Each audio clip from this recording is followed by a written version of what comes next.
जय श्री राम आप सबको। आज हमारे साथ आदित्य सत्संगी जी हैं और आज रामायण की जो चौथी कड़ी है और वो पश्चिम दिशा को लेकर है। आदित्य जी आपका बहुत बहुत स्वागत है। और नमस्कार। सबसे पहले आपके लिए एक आपको एक धन्यवाद करते हुए एक पाठक का जो है आया है, तो सब यहाँ से शुरुआत करते हैं। कह रहे हैं, संदीप जी आपकी प्रेरणा से मैंने युधिष्ठिर पुस्तक को कपोत से मंगवाकर पढ़ना शुरू किया है। आदित्य जी ने इस पुस्तक में बहुत ही उत्तम जानकारियां दी है। आदित्य जी इस पुस्तक लेखन के लिए आपका बहुत धन्यवाद। तो मेरे हिसाब से आधुनिक समय में युधिष्ठिर पे आपने अकेले लिखा है। आधुनिक समय में युधिष्ठिर पे और किसी ने अकेले युधिष्ठिर पे नहीं लिखा है। अभी तो आप अभी इसके लिए आपकी प्रेरणा धन्यवाद के से पात्र हैं। पांडवों पर भी बुक लिख रहा हूँ मैं, आपकी प्रेरणा से। और वो तो मुझे बहुत प्रतीक्षा है। जब मैंने युधिष्ठिर देखा तो मैंने कहा कि आप पांचों पांडवों पे लिखे, और उसके लिए सब्जेक्ट आपने बड़ा अच्छा चुना कि पांडवों की जो विजय यात्रा है। और दूसरा कि काफी सारे पाठक दर्शक कहते हैं कि आप नक्शे से समझाइए। मैं आप सबसे अनुरोध करूंगा कि जो पुस्तक आ रही है, जो अमेरिका में आ चुकी है, 1 एरो 1 किल, और भारत में वो कपोत से आ रही है, Ramayana global footprint of Ramayan.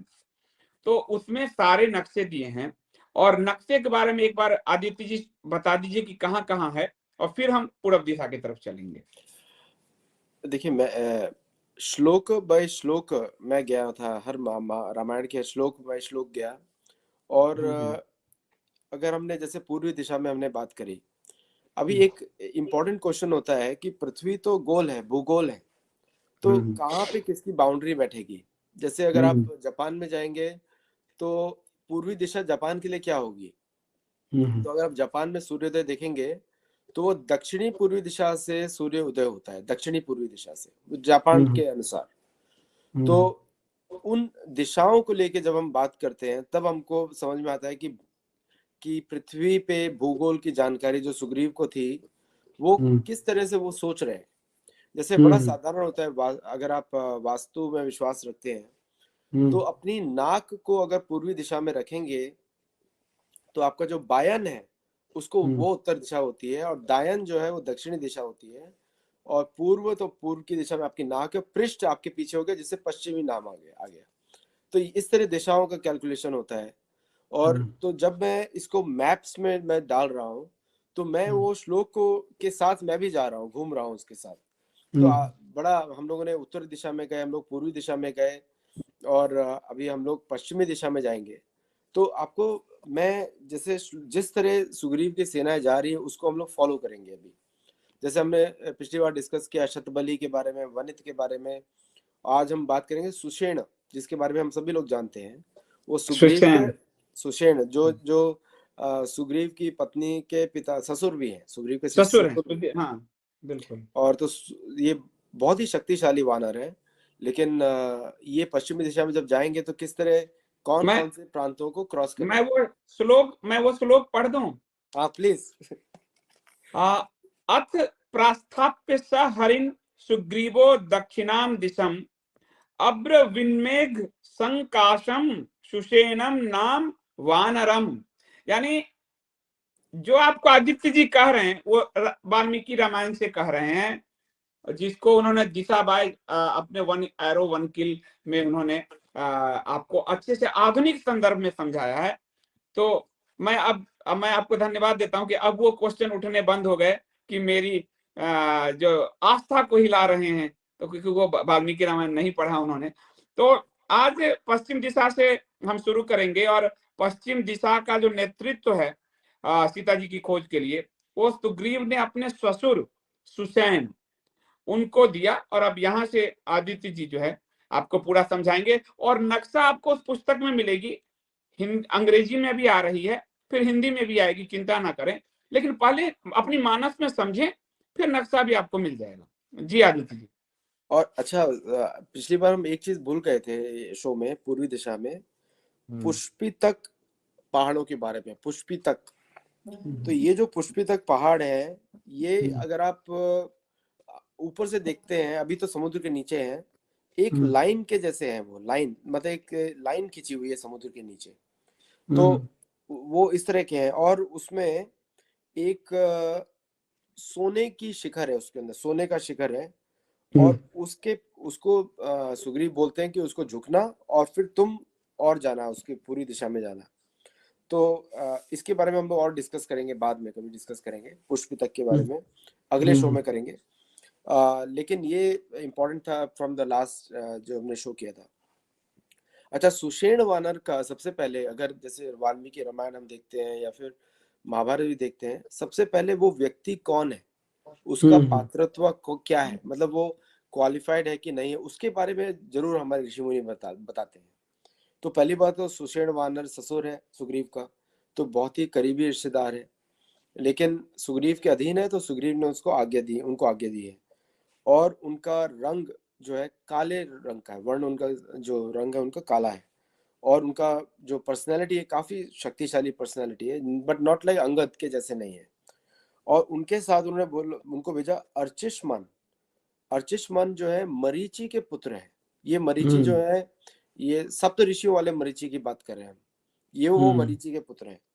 और अर्ची माल्य, और वो भी मरीचि के पुत्र है। उसका एक देखिए क्या होता है कि अगर हम मरुत को देखेंगे ना, भगवान बोलते हैं मरुतों में मैं मरीचि हूँ, मरुत में मरीचि हूँ, तो मरुत देव गण के में से आते हैं। इनका एक शक्ति होती है, ये वायु के वेग से चलते हैं, ये सब वायु के वेग से चलते हैं, जबकि वायु का वेग को बताना बहुत ही मुश्किल काम है, क्योंकि कभी धीरे चलती है कभी तेज चलती है।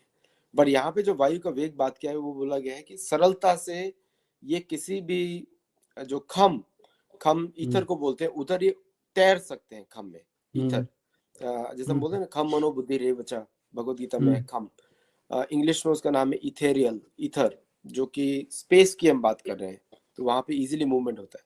तो ये उनके अंदर ये क्वालिटीज है। और इनके साथ ये जो सुषेण वानर हैं, इनके साथ जितने भी इनके जो सहयोगी हैं, वो सभी ऋषि पुत्र हैं, क्योंकि ऋषियों को भी देव योनि में माना जाता है, देव गण में माना जाता है, तो उनके पुत्र हैं। तो ये सभी इनकी शक्तियां जो थी, ये थोड़ा दूसरे तरफ, वनित के जैसी नहीं है, शतबली के जैसे नहीं है, क्योंकि वनित की शक्तियां तो एकदम जो है द वेरी फिजिकल है, फिजिकल। इनकी शक्तियां थोड़ी सटल है, क्योंकि जो एरिया में जो इनको भेजा जा रहा है वो एरिया अननोन है, उसके उधर मतलब उनको किसी को जानकारी नहीं। सुग्रीव भी बोलता है ऐसा चल के आगे मत जाना, अभी बोलते हैं वो। तो इसलिए उन्होंने इनको चुना, सुषेण को चुना पश्चिमी दिशा के लिए। तो सुग्रीव ने किसी को भी ऐसे नहीं चुना कि रैंडमली ये मेरे करीबी है, उनका जो पात्रत्व के अनुसार ही उनको दायित्व दिया गया है दिशाओं का।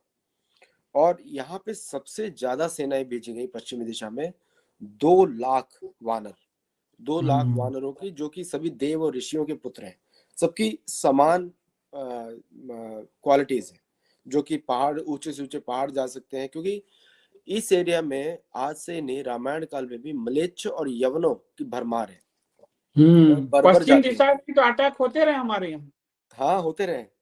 तो इस एरिया में बर्बर जातियां बहुत हैं, बर्बर जातियां जो है, आज भी अगर आप जाएंगे नॉर्थ अफ्रीका में, नाम बर्बर बर्बर ट्राइब ही ये नाम है उनका, अल्जीरिया का, तुनिशिया का, या नॉर्दर्न सहारा की ट्राइब का नाम बर्बर है आज भी। तो बर्बर जातियां होती है जो कोई भी नियम को पालन नहीं करते हैं, वो सीधा हत्या कर सकते हैं और अनेक प्रकार के छद्म रूप ले सकते हैं, कुछ भी वो कर, उनके कोई लिमिट नहीं है, इसलिए उनको बर्बर बोला गया है। तो इसलिए ये जो सेनाएं गई हैं, इसमें बर्बरता के विरुद्ध ये लोग बर्बरता से ही युद्ध करेंगे। जैसे वायु का स्वभाव क्या होता है, वायु हर जगह मिल जाती है, तो यहाँ पे इनकी शक्तियां इस प्रकार की हैं, ये उन्हीं के अंदर मिल सकते हैं, उसी प्रकार से बिहेव कर सकते हैं, उनकी मानसिकता भी ले सकते हैं, इतने शक्तिशाली है। और तो ये सबसे पहले गए सौराष्ट्र, आजकल हम सौराष्ट्र नाम आज भी आता है। फिर बाहलिक, चंद्रचित्र, पुन्नग, बकुल, उद्यलक, और उसके बीच में जितने भी पहाड़ या शहर आएंगे वो सब जगह। अभी आप सौराष्ट्र, अभी आज हम गुजरात के नॉर्थ वेस्ट गुजरात को सौराष्ट्र बोलते हैं, या कभी कभी नॉर्थ पार्ट को सौराष्ट्र बोलते हैं, कभी कभी हम महाराष्ट्र और गुजरात को कंबाइंड भी सौराष्ट्र बोलते हैं। महाराष्ट्र, महाभारत का नाम है सौराष्ट्र, तो नाम आज भी वही, सौराष्ट्र आज भी वही है। लेकिन सौराष्ट्र बालिक, अभी सौराष्ट्र जो है जो अच्छा यहाँ पे एक बड़ा अच्छी बात है, यहाँ पे सिंध का नाम नहीं है रामायण में, सिंध नहीं है। सिंध महाभारत कालीन नाम हुआ। तो ये जो जहां भी आज हम देखते हैं सिंध, ये सभी सौराष्ट्र में आता है, सोम आश्रम तक, सोम आश्रम तक। तो हस्तिनापुर से पश्चिमी दिशा में हम की तरफ हम बात कर रहे हैं, तो सौराष्ट्र एक बहुत बड़ा एरिया बीच में आ गया। उसके बाद चंद्रचित्र बोला जाता है नॉर्थ वेस्ट को, अभी ये सब सीरीज में है। उसके बाद पुन्नग आया, अफगानिस्तान, आर्मीनिया, उस तरह की एरिया, उस स्ट्रेट लाइन को पुन्नग बोला गया। पुन्नग ये कोई एक प्रांत का नाम नहीं है, ये एक चिन्ह है कि ये इस एरिया में ये ज्योग्राफी बदलने वाली है, ज्योग्राफी बदलने वाली है, वहां पे हवा बदलने वाली है। और हम सबको मालूम है कि कजाकिस्तान और इस तरह एरियाज में हवा थोड़ी पतली बिकॉज ऑफ पहाड़ है उधर। फिर उद्यलक है, उद्यलक जो है उनके बीच का एरिया, जैसे हम लोग बात करते हैं बालिख्य, वाल्खिल्य ऋषियों की बात करते हैं। वाल्खिल्य ऋषि जो है अंगूठे के बराबर बोला गया उनको, और करोड़ों की संख्या में वाल्खिल्य ऋषि हैं। तो इसलिए वो नाम जो है, बालिक अलग नाम है और बकुल अलग नाम है, दोनों अलग अलग नाम है। बकुल जो है ये जैसे मैंने मैप बनाया है उसका पूरा। अब मुझे किसी ने बोला कि आप लोग पुस्तक पढ़ें तो ज्यादा अच्छा होगा, लेकिन जस्ट दिखाने के लिए मैं दिखा देता हूँ। ये मैप है, ये सर्च का एरिया है, ये जो आप देख रहे हैं ये सर्च का एरिया है। तो मैप बुक में तो आप देखेंगे तो आपको पूरा डिटेल उसमें मिलेगा, उधर मिलेगा। तो उसमें सुषेण को वो अभी इस एरिया में नदियां बहुत है आजकल। और एक वो कुक्षी देश भी कह रहे हैं, कुक्षी देश, पुनांग गहनम कुक्षिम। बिल्कुल, यस। कुक्षी देश, और कह रहे हैं केवड़े के वन है, यानी केवड़ा ज्यादातर रेतीले एरिया में होता है पहाड़ उसमें। हाँ, राइट। केवड़े के पत्र हैं, फिर वहां पे हैं तमाल के हैं, तमाल। अच्छा, यहाँ पे सिंधु सागर संगम का शब्द यूज किया गया है, सिंधु सागर संगम। और उसके ऊपर बोला गया है कि सोमगिरी पहाड़ों के सैकड़ों शिखर है वहां पे, सोमगिरी पहाड़ों के। और फिर उधर बोला गया है कि इस प्रकार के पक्षी हैं जो कि हाथी को भी उठा सकते हैं और बड़ी बड़ी मछलियों को भी उठा सकते हैं, तिमी के अनुसार। अच्छा, ये एरिया जो है, जैसे सिंधु सागर जो शब्द यूज किया गया है, यहाँ पे जो सिंध का नाम नहीं है लेकिन सिंधु सागर का नाम है, क्योंकि सरस्वती के संगम को सिंधु सागर बोला गया है। तो सरस्वती नदी यहाँ पे बहुत बड़ी बह रही है। और यहाँ पे दूसरा नाम लिया गया है कि वहां पे कोकोनट और तमाल के पेड़ मिलेंगे, तमाल के पेड़। आज भी तमाल के पेड़ और नारियल के पेड़ उस एरिया में बहुत ज्यादा है, बहुत ज्यादा है, उस पूरे एरिया में, सिंधु सागर तट पे और उधर हर जगह है वहां पे। और वहां पे सुषेण को सुग्री बोलते हैं कि सीता को हर नदी में, हर जंगल में, और वहां पे जो रेगिस्तान है उधर भी ढूंढो। वहां पे छोटा सा रेगिस्तान की बात की गई है, बड़ा रेगिस्तान नहीं, क्योंकि बड़ा रेगिस्तान जब भगवान राम ने अपने बाण को उत्तरी पश्चिमी दिशा में फेंका था तब बना है, उसके पहले नहीं था इतना बड़ा। तो इधर छोटे से डेजर्ट की बात की गई है जिसको आप क्रॉस करेंगे। ये जो डेजर्ट की बात हो रही है, ये हो रही है अफगानिस्तान के डेजर्ट के बारे में, अफगानिस्तान के डेजर्ट, क्योंकि उसके बाद तो हर चीज ग्रीन है। अगर आप मैप आज भी देखेंगे तब भी ग्रीन है, तब पहले भी ग्रीन था। तो उसके बाद ये जो पक्षियों की बात की गई है, इसके फॉसल फ्यूल्स आज भी मिले हैं यहाँ पे बहुत जगह। ऐसी जगह अफगानिस्तान में, अगर आप वहाँ की, यहाँ के म्यूजियम में, एक कार्नेगी मेलन म्यूजियम में डायनासोर, उड़ते हुए डायनासोर्स के कंकाल है। बहुत सारे वैसे कंकाल जो है अफगानिस्तान एरिया से पिकअप किए गए। तो ये उसका प्रूफ बनता है, मैंने उसका भी पिक्चर लगाया इस बुक में, कि वो प्रूफ बनता है कि ये जो रामायण का वर्णन है वो एकदम एक्यूरेट है। क्योंकि उसमें वो पक्षियों का साइज अगर आप देखेंगे बहुत बड़ा साइज है, वो छोटा साइज नहीं है। और लेकिन उन सभी को क्योंकि जनरल हाइट वाज हायर, जैसे कल हमारे शास्त्रों में बोला गया है कि जो लोग की हाइट है रिड्यूस होती है युग के अनुसार, तो अभी कम होती जा रही है, थोड़ी बहुत, पहले के जितने नहीं है। तो उनके अभी अभी यहाँ पे एक मेंशन है कि जो सिंधु सागर, तो अगर सिंधु सागर के जो तट है वहां पे आपको कोकोनट, नारियल और तमाल के वृक्ष मिलेंगे। आप कभी वृंदावन जाएंगे तो आपको तमाल के पेड़ दिखेंगे, वृंदावन में बहुत तमाल के पेड़ है। उसी प्रकार के पेड़ सिंधु सागर के चारों ओर है। उनके फूल अलग तरीके के होते हैं और उनका जो तना होता है वो काफी चौड़ा होता है। वो दोनों आज भी हैं, वहां पर भी है। अच्छा, उसके बाद वर्णन है सोमगिरी के बाद है पर्यात्र पहाड़ों का, पर्यात्र। फिर उसके बाद है वज्र पहाड़ों का, फिर चक्रवान। ये 3 पहाड़ों के नाम दिए गए। तो हम सबको मालूम है अभी ये एरिया कहाँ आ जाता है, ये आ जाता है ईरान का एरिया। ये नियरली ईरान का एरिया आ गया यहाँ पे, क्योंकि यहाँ पे जैसे बहुत जगह, जैसे एक अफगानिस्तान के नॉर्थ वेस्ट एरिया में एक शहर का नाम है हेरात। हेरात, हेरात। हेरात आज भी नाम है उसका।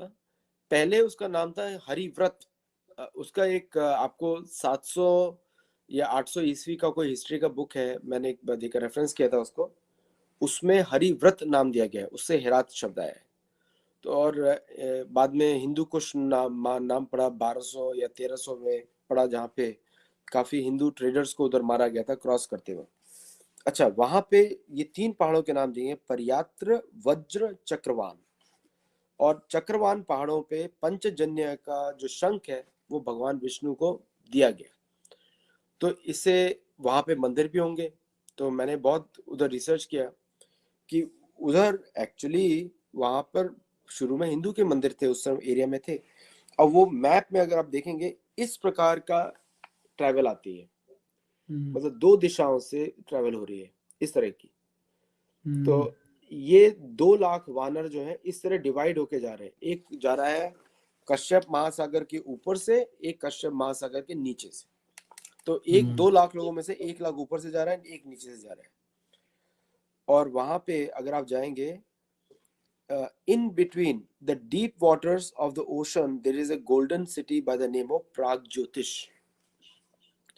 अभी प्रागज्योतिष अगर हम महाभारत में देखेंगे 2 शहरों के नाम है, एक भारत के पूर्वी दिशा में है और एक भारत के पश्चिमी दिशा में। महाभारत में जो नाम है वो महाराज भगदत्त के अनुसार है। उसके बारे में हम लोगों ने वर्णन किया है युधिष्ठिर वाली द प्राण ऑफ धर्मा के ऊपर, वो बुक ऑलरेडी अवेलेबल है, उसमें वर्णन किया गया प्रागज्योतिषपुर का। तो प्रागज्योतिषपुर एक है, अभी यहाँ पे बोलते हैं बगदाद को, आजकल बगदाद जो एरिया उस एरिया का नाम है ये। वो पहले पानी के नीचे था। इसके बारे में बात किया कि वो टापुओं पे स्थित शहर है। आज भी आप इराक में स्टडी करेंगे इराक को, वहाँ के लोग बोलेंगे कि वो बसरा का पूरा एरिया पानी के अंदर था, वो टापू था पहले, क्योंकि समुद्र का लेवल ऊंचा था उस समय। तो वो सब, जैसे हम बात करते हैं कि जो सिमल देश है वो भारत से कटा हुआ था क्योंकि पानी का लेवल थोड़ा ऊपर था, सॉरी नीचे था काफी। तो पानी का लेवल, बट इस एरिया में पानी का लेवल ऊपर था, वो टापू था वो। और उस प्रागज्योतिष के बाद आप क्रॉस करेंगे वराह के पहाड़ों को ना। वराह के पहाड़ जो है, अगर आप मैप देखें, हम जहाँ जहाँ पहुंच रहे हैं हम, तो हम लोग पहुंचे, हम लोग पर्यात्र, वज्र, चक्रवान, तो हम लोग इधर पहुंच गए। उसके बाद जो पहाड़ों की बात हो रही है वो हो रही है इधर, इन पहाड़ों की बात हो रही है। अच्छा, इनका वर्णन क्या दिया गया है कि यहाँ पर आपको जगह मिलेगी मेघगिरी। मेघगिरी जो पहाड़ है, यहाँ पे 1000 से ज्यादा वाटरफॉल है। आप आज भी स्टडी करिए, आपको जॉर्जिया और इस एरिया में 1000 से ज्यादा पानी के झरने दिखेंगे अभी भी। ये मैं ऐसी बात नहीं कर रहा हूँ जैसे देहरादून में सहस्त्रधारा है, उस तरह के झरने नहीं कि एक कर्टन में है। यहाँ पे पूरे जगह फैले हुए हैं और बहुत ही ऊंचे और गहरे वाटरफॉल्स है। और इधर इन पहाड़ों में इंद्र का अभिषेक किया गया था और यहाँ पे वर्णन किया गया, यहाँ पे मेरू भी है। अच्छा, हमने 2 पहाड़ों की बात करी। एक हमने बात करी लास्ट टाइम अल्टाई माउंटेन्स की, अल्टाई माउंटेन जो जम्बू द्वीप के बीच में है, और यहाँ पे वर्णन किया गया मेरू पर्वत का। आप बहुत सारे पुराण में देखेंगे मेरू पर्वत जो है शाक द्वीप, शाकल द्वीप और जम्बू द्वीप के बीच के एरिया को बोलते हैं मेरू पर्वत। और हमारे पुराणों में दूसरा वर्णन है मेरू पर्वत का कि मेरू पर्वत जो है अनेक लोकों के बीच से जाता है, अनेक लोकों के बीच से। और दोनों वर्णन है, लेकिन पृथ्वी पे जैसे हम बात करते हैं प्रतिभु नाम रहते हैं, जो पुराणों में अनेक जो कॉस्मोलॉजिकल नाम से उनको भी हम पृथ्वी पे उनका नाम देते हैं। जैसे पाताल लोक भी पृथ्वी में साउथ अमेरिका को बोला गया है पृथ्वी में। अच्छा, यहाँ पे the distance between Meru and अस्ताचल is 10,000 योजना ना। यहाँ पे योजना का जो कैलकुलेशन है, यहाँ पे योजन जो शब्द यूज किया गया है, ये रिलेटिव टर्म यूज किया गया है, ये एग्जैक्ट टर्म नहीं है। तो यहाँ पे जो 10,000 की बात कर रहे हैं, तो वहां से आप एग्जैक्टली अगर आप कैलकुलेट करेंगे तो वो आता है करीब 10,000 माइल्स। यहाँ पे 10,000 माइल्स एग्जैक्ट, मतलब ऑन द रोड डिस्टेंस। तो ये सड़क के रास्तों की बात कर रहे हैं, है ना। तो ये जो कैलकुलेशन है वो जो सुग्रीव जो मेंशन कर रहे हैं वहां पे, ये डिस्टेंस कर रहे हैं ओवर द अर्थ, ऐसे करके कैलकुलेट कर रहे हैं, डायरेक्टली नहीं कैलकुलेट कर रहे हैं। तो ये बात कर रहे हैं जैसे कि आपको इस पहाड़ को क्रॉस करना पड़ेगा नदियों के थ्रू, वैली के थ्रू, तब आप उधर पहुंचेंगे। और उसके बाद आएगा अस्ताचल। अस्ताचल पहाड़ों को बोला गया है, स्विट्जरलैंड के पहाड़ों को, कि उसके आगे जाओगे तो पूरा बर्फ है, उसके आगे जाने का जरूरत नहीं, उसके आगे you can not go back, और इसलिए वहीं से तुम वापस आ जाओ। तो और 1 महीने के अंदर तुमको वापस आके मुझे ये सूचना देनी है। तो इसीलिए सेनाएं ज्यादा भेजी गई, बड़ी सेनाएं भेजी गई, ताकि वो हर नदी, हर वैली, हर पहाड़ पे पूरी तरह सर्च कर सके। तो मेघगिरी जो पहाड़ है, क्योंकि ये 3 पहाड़ों के बाद आए, ये आए परियत्र के बाद, वज्र के बाद और चक्रवान के बाद, और उसके बाद मेघगिरी।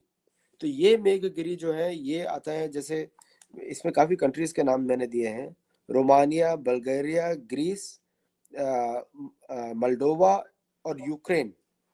ये एरियाज को मेघगिरी बोला गया है क्योंकि यहाँ बारिश बहुत होती है। It's a very green area. और जैसे लोग मुझे तो अभी मेरू पर्वत कहाँ पे, अगर हम माने अगर स्थिति, तो कहाँ पे होगा? तो मेरू पर्वत इसी एरिया पे माना जाएगा। मेरू पर्वत जैसे आज का अगर मेरू पर्वत हम बोलेंगे तो बल्गेरिया और इस एरिया के, रोमानिया, इस एरिया के पर्वतों को मेरू पर्वत बोला जाएगा। ये मतलब प्रतिभू नाम है, ये रियल मेरू पर्वत नहीं है, क्योंकि मेरू पर्वत तो पूरी सृष्टि के मतलब जो मध्य में है। उज्जैन की तरफ से मेरू पर्वत जाना चाहिए, ऐसा दिखना चाहिए।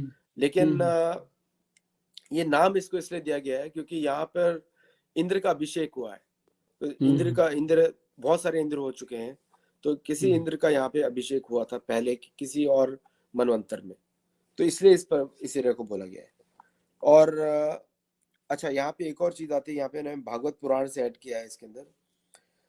भागवत पुराण में महर्षि अत्रि के जो तपस्या स्थली, वो ये एरिया में है। महर्षि अत्रि की, वो हमारे सप्तऋषियों में भी आते हैं। तो उनकी तपस्वी के जो स्थली है वो इस एरिया में है। तो वो जो एरिया है वो आल्प्स का माउंटेन है। तो ये जो अभिषेक किया था इंद्र का, वो महर्षि अत्रि ने किया था। तो दोनों साइड से कोरोबरेट होती है कि वही व्यक्ति ने अभिषेक इंद्र का किया, और इसी को इंद्र का अभिषेक की जगह भी बोला जाता है। तो ये सब डिटेल्स हैं। फिर उसके बाद अस्ताचल शुरू हो जाता है। तो अस्ताचल मतलब अगर इसके आगे भी वो गए होंगे तो मैक्सिमम गए होंगे इधर तक, स्लोवाकिया, स्विट्जरलैंड या इस एरिया तक गए होंगे, जर्मनी तक। उसके आगे नहीं गए होंगे क्योंकि उसके आगे उसने बोला पूरा बर्फ से ढका हुआ है। और मैंने नेशनल यहाँ पे जो मॉडर्न रिसर्च भी देखा, अगर हम 25,000 वर्ष भी पहले कर दें या 12,000 वर्ष या 25,000 वर्ष पहले कर दें, तो उसके आगे इट वाज अनलिवेबल एरिया। वहां पे बर्फ ही बर्फ थी, पूरी ग्लेशियर्स थे सारे। ये आपने नासा से पता किया? ये पता किया था नेशनल ओशिनोग्राफिक सोसाइटी। अच्छा। ये यहीं की अमेरिकन नेशनल ओशिनोग्राफिक सोसाइटी है, उसमें ये सब डिटेल्स है। तो ये इंफॉर्मेशन है पश्चिमी दिशा का, संदीप जी। और एक बड़ा अच्छा है, मैं उसका फिर से कहूंगा कि भगवान विष्णु को जो चक्र मिले हैं और शंख जो इन्होंने बताए, यानी हमारा विस्तार कहाँ था? पूरा दुनिया एक समय सनातन था। उसमें देखिए कि वाल्मीकि जी कह रहे हैं, और वाल्मीकि जी जब कह रहे हैं तो ये त्रेता युग है। कितने युग हो चुके आप सोचिए। तो एक मनवंतर में 4 युग, तो कितने मनवंतर, कौन सा मनवंतर चल रहा है? ये 8वां 9वां, ये 7वां सातवां मनवंतर है। तो एक मनवंतर में 4 युग, आप चारों युग का समय, तो ये उस नहीं, समय की एक बात हो रही है, मनवंतर यानी में, त्रेता युग की। तो नहीं एक समय आप जब मनवंतर, देखोगे कि आज के समय में भी हम कहीं जाएं, दिल्ली हम कहते नहीं अरे यार दिल्ली 20 साल में इतनी बदल गई, यहाँ पर ये था, अब ये हो गया।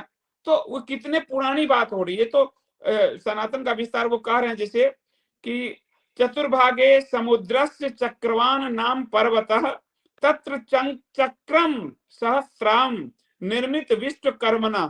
यानी जो चक्रवान नामक पर्वत है समुद्र के चतुर्थ भाग में, वहीं विश्वकर्मा ने सहस्रार चक्र का निर्माण किया। तो भगवान विष्णु का जो सुदर्शन चक्र है वो आगे वहीं से कहते हैं, तत्र पंच जन्म हत्वा है ग्रीवम च दानवम आज हारा ततश्चम शंखम च पुरुषोत्तमम। तो वहीं से भगवान विष्णु को पंचजन्य जो है, शंख जो है, और दानव है ग्रीव दानव का बंद करने के लिए, और सहस्रार सुदर्शन चक्र। तो पापी हमारा सनातन कहाँ तक था आदित्य जी, ये तो हम बहुत बहुत सिकुड़ते चले गए। अच्छा। आपने एक इसमें बहुत अच्छा बात बोली थी, मैं एक्चुअली मेरे स्किप हो गया था, कि जब आप अभी बोल रहे थे कि जैसे इंद्र का अभिषेक सिर्फ भारत में नहीं हुआ, इंद्र का अभिषेक बहुत सारे मनवंतरों में अलग अलग जगह पे हुआ है।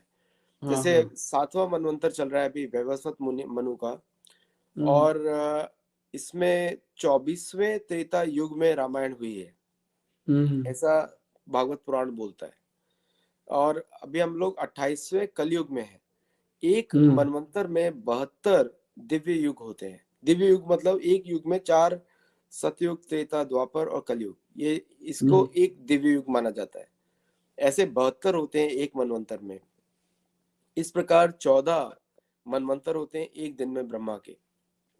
और जो कैलकुलेशन होती है सालों की, वो रिड्यूस होती है, बड़ी भी होती है कभी कभी समय के अनुसार। तो जो पहले मनवंतर में जो मनु होते हैं वो विष्णु ही रहते हैं। पहले मनवंतर में जो पहला सतयुग होगा उसमें विष्णु रहते हैं। तो ये जो जो कहानी जो हैग्रीव की है वो सतयुग की है। तो हम्म यहाँ पे जो विष्णु को जो सुदर्शन चक्र मिला है और पांचजन्य, जिसको कृष्ण भगवान भी यूज करते हैं महाभारत में ना, वो जो पांचजन्य है वो मंत्रों के अनुसार भी स्थापित किया जाता है। एक तो है वास्तविक देना, लेकिन जब आपका मनुष्य का साइज भगवान तो कोई भी साइज रख सकते हैं, लेकिन वो मंत्रों के द्वारा वापस, जैसे पंचजन्य जो भगवान कृष्ण को मिला वो अग्नि के थ्रू मिला। जब उन्होंने खांडव वन में, खांडव प्रस्थ में मय दानव की सहायता, इंद्र के दोस्त मय दानव की सहायता, उनको बचाने के लिए यूज किया था। हम्म तो वो उस समय मिला। तो ये जो अनेक युगों में वही शस्त्र वापस भगवान के पास पहुंच जाते हैं। जैसे मैंने इस पुस्तक में बात की काफी वेपन्स के बारे में, भगवान के शस्त्रों के बारे में। करीब 137 वेपन्स हैं भगवान के पास जो विश्वामित्र ने उनको दिए। तो विश्वामित्र ये सभी जगहों को जीत के आए थे। जब वो राजा थे वो सब जगह उनके अधीन थी, और विश्वामित्र को हराया था वशिष्ठ मुनि ने। तो वशिष्ठ मुनि इन सब जगह के राजा थे। तो ये सब जो क्षेत्र हैं ये मनु के अधीन शुरू से रहे हैं। तो यहाँ पे सुग्रीव जो बातें कर रहा है, ये बात कर रहा है, तो श्री राम जब उनको सुन रहे हैं, तो इसी रामायण वाल्मीकि में आगे आप पढ़ेंगे, देखेंगे उस वहां पे एक श्लोक है, वहां पे श्री राम जो है वो विश्वामित्र जो है, जब ये शस्त्र उनको दे रहे हैं, बोल रहे हैं ये शस्त्र मैं अपने शुद्धिकरण के लिए आपको दे रहा हूं, क्योंकि ईशावास्य मिदम सर्वम यत्किंचित जगत्याम जगत। तो यहाँ पे सारे वेद और जो ऐतिहासिक जो पूरी ये सब एक साथ जुड़ जाते हैं एक साथ। तो ये कहीं भी और आपको मतलब लोग मुझे बोलते हैं कि ये अलग अलग स्टोरीज हैं, इनको आप ज्वाइन कैसे करेंगे। देखिए पृथ्वी में एक ही पर्पज है मनुष्य जीवन का, वो है कर्म बंधन से मुक्ति। जब हम श्री राम की सुग्रीव की सेनाओं की बात करें, सीता की खोज की, यहाँ पे सुग्रीव भी अपना शुद्धिकरण कर रहा है, यहाँ पे विश्वामित्र शुद्धिकरण कर रहे हैं अपना श्री राम के माध्यम से, और बाकी सभी लोग अपना अपना शुद्धिकरण कर रहे हैं। तो यहाँ पे जो सुग्रीव की सेनाएं जा रही हैं, ये सब जगह जीत भी रही है। They are defeating the local people also, है ना। तो कोई और पूछ सकते हैं कोई क्वेश्चन? हाँ हाँ, नहीं वो ठीक कर रहे हैं। और मैं इंद्र के बारे में यहाँ जो है क्योंकि यहाँ जो भी बताया जा रहा है वाल्मीकि रामायण से ही आपको बताया जा रहा है। और तो यस्मिन् हरिहया श्रीमान महेंद्र पाक शासना अभिषिक्तः सुरय राजा मेघो नाम स पर्वतः। सुरों के राजा यानी देवों के राजा इंद्र का मेघ नामक पर्वत पर, मेघगिरी पर्वत पर इंद्र का राज्याभिषेक हुआ। ये पूरा जो है, और भारत के पूरे ब्रह्मांड के नक्शा को अगर समझना है आज के संदर्भ में आपको बताऊं तो आपको पुराणों का अध्ययन करना पड़ेगा। साथ में रामायण महाभारत के साथ पुराणों का, जो हमारे बहुत से समाज व्यक्ति, इन लोगों ने पुराणों को गाली दिया पश्चिम की प्रेरणा से, पश्चिम को काटते काटते स्वयं भी पश्चिम हो गए। जब तक आप पुराणों का अध्ययन नहीं करेंगे, और पुराणों पे पुराण अनुशीलन एक जबरदस्त पुस्तक है, चतुर्वेदी जी की, बहुत बड़े वेद के प्रकांड वो विद्वान हुए हैं, और जो है उसके अलावा पुराणों पे जो है आपको उस पे पूरे नक्शे मिल जाएंगे आपको पुराण से कि कौन सा कहाँ है उस समय। सारे पुराण अगर ना पढ़ पाए तो पुराण अनुशीलन मैं आप लोगों को मंगवाने का प्रयास कर रहा हूँ, कपोत पे वो उपलब्ध होगा पुराण अनुशीलन। और तो धीरे आपको महाभारत रामायण पुराणों के जरिए भारत पूरे ब्रह्मांड के उस नक्शे को समझना पड़ेगा, और ये मानना पड़ेगा कि जो मनुष्य की उत्पत्ति है वो आर्यभट्ट, यानी भारत दुनिया की प्रथम राजधानी अयोध्या थी। ये तो कहा गया है ना सत्संगी आदित्य जी, प्रथम राजधानी वर्ल्ड की, यानी मानव सभ्यता जहां से चली। तो हम बाहर गए, जो उनकी थ्योरी है कि बाहर से हमारे यहाँ आए, वो गलत है। हमारा ऐसे विस्तार हुआ, ऐसे तो वो पूरा जो है आपको रामायण महाभारत और पुराणों के अध्ययन से समझ में आएगा। और वेदों का जो गूढ़ रहस्य है वो आपको इन सब के थ्रू, कथा के जरिए आपको समझ में आएगा। वेद सीधे समझ में नहीं आएंगे आज के संदर्भ में। मैं ठीक कर रहा हूँ आदित्य जी इसको? बिल्कुल बिल्कुल। और जो लोग बोलते हैं कि हमने आक्रमण नहीं किया, अभी ये सबसे शक्तिशाली सेना है। अभी जो पूर्वी दिशा में गई वो केपेबल सेना थी, उसको ज्यादा अपोजिशन नहीं था। लेकिन सुषेण वाली जो सेना है, क्योंकि सुषेण एक बहुत बड़े योद्धा है, बहुत बड़े योद्धा है, तो ये जो सेना थी मिलिटरीली बहुत पावरफुल थी। तो ये भी इससे हम काफी लेसन्स ले सकते हैं कि आज के समय में पहली बात तो जो हमने सीखा वो हम लोग गलत चीज बार रिपीट करते हैं। दूसरा, आज के समय में अगर हम देखें कि अगर हम इसी मैप के थ्रू अपनी सेनाओं को वापस हम लोग अपना रीओरिएंट करें तो वापस हम लोग ये पुरानी स्थापना हम कर सकते हैं। जैसे इंडियन तो इस ये जो इंफॉर्मेशन हम यूज कर सकते हैं करंट पॉलिटिक्स में, करंट फॉरेन अफेयर्स में, और अनेक इस प्रकार के एरियाज में इसको यूज किया जा सकता है, क्योंकि ये सब कनेक्टेड है, भारत से कनेक्टेड है। और एक और आदित्य जी, ये देखिए मैं अभी वही निकाल, पंडित गिरधर शर्मा चतुर्वेदी जो बहुत बड़े संस्कृत के प्रकांड विद्वान हुए, और ये जो है पुराण अनुशीलन, ये मुझे लगता है 1920 उसके आसपास आई थी, पता नहीं। ये है पुराण अनुशीलन, जिसमें आपको उस समय के पुराणों के बहुत बड़े विद्वान हुए हैं, और पंडित मधुसूदन ओझा के शिष्य रहे हैं। तो इन्होंने, मेरे पास है एक कॉपी, और एक और आचार्य बलदेव उपाध्याय का देखना ऊपर में, ये रहा पुराण, ये है यहाँ बगल में, हाँ ये उसके बगल में, हाँ लास्ट में ये रहा। पुराणों पर के पूरे भूगोल को समझना है तो संस्कृत के दो प्रकांड विद्वान, भारत विभाजन से मतलब भारत की आजादी के पहले के विद्वान जो प्रकांड संस्कृत के, एक पुराण विमर्श है आचार्य बलदेव उपाध्याय का, और एक है पुराण अनुशीलन, ये गिरधर शर्मा चतुर्वेदी जी का। जो पश्चिम की तरफ जाने की जगह आप अगर यहाँ से अध्ययन करना शुरू करेंगे तो आपको थोड़ा समझ में आएगा। तो ये मैं कह रहा हूँ कि आदित्य जी जो कह रहे हैं वो भारत विद्या के अनुरूप कर रहे हैं, वाल्मीकि रामायण के अनुरूप कर रहे हैं। और उनके आप बैकग्राउंड में देखेंगे अगर, तो सारा आपको उनके बैकग्राउंड में देख लीजिए जरा, सारी किताबें उनकी भारत विद्या से जुड़ी है, पश्चिम से नहीं है। आप देख लीजिए पूरा।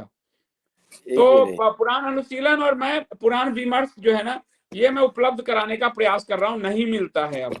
पीडीएफ मिलेगा, पीडीएफ में पढ़ने का मुझे मजा नहीं आता, वैसे भी लोग रखते हैं पीडीएफ, पढ़ते नहीं, पर मैं प्रयास करूंगा, अगर लोग कहेंगे तो मैं मंगवा दूंगा।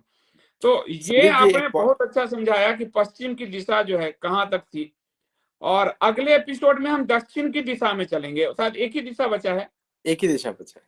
हाँ, तो और आज हम वो पश्चिम सबसे बड़ी खोज है वो। तो क्योंकि दक्षिण की दिशा के एक पोर्शन पे हमने जब लंका पे कहा तो काफी लोग विचलित हो गए थे। तो मेरा आप सबसे अनुरोध है कि जो भी आपको लगे, आप नहीं कुछ समझ में आया तो गीता प्रेस का रामायण कपोत पे भी है, आप उपलब्ध है। गीता प्रेस के रामायण से आपको केवल उत्तरकांड नहीं पढ़ना है, उत्तरकांड चूंकि छेपक है और गीता प्रेस पे भी बहुत प्रेशर पड़ा था, जैसे बाद में रामानंद सागर पे पड़ा था, तो उत्तरकांड तब शामिल करना पड़ा था, वो छेपक है। उसको छोड़ के बाकी रामायण का जो शुद्धिकरण है वो गीता प्रेस में है। मैं पहले उपलब्ध नहीं करा रहा था उत्तरकांड के कारण, और आर्य समाज और आदियों के रामायण, लेकिन उसमें बहुत ही मतलब वो वैज्ञानिकता और उसके चक्कर में उन्होंने रामायण का बहुत सारा, जैसे हनुमान जी उड़ के जा रहे हैं तो कहेंगे हनुमान जी तैर के जा रहे हैं, तो इसलिए मैंने उनको जो है, तो आपको गीता प्रेस का शुद्ध रामायण है, आप पढ़े हिंदी में संस्कृत के साथ श्लोक के साथ, ये रहा। बस इसमें उत्तरकांड को आप लोग छोड़ दीजिएगा, मैं आप लोगों से इतनी विनती करता हूं, वरना मेरे पास तो आप देखिए हासानंद का भी है, वादरायण जी का भी रामायण है, मेरे पास रामायण ही कितनी तरह की है। तो मैं आप सबसे अनुरोध करता हूं, और अब मैं प्रश्न उत्तर ले लेता हूं आदित्य जी के लिए। आदित्य जी, अनिल पांडे जी प्रश्न कर रहे हैं, मेरू पर्वत और मेरू प्रदेश बर्फीले या रेतीले में क्या कोई संबंध है? इस बारे में कह रहे हैं, टू एही सर मम उत्तर तटवासी हतम, ये रामचरितमानस के वो कह रहे हैं, चौपाई कह रहे हैं, जो संधान किया हुआ बाण का प्रयोग राजस्थान में किया था।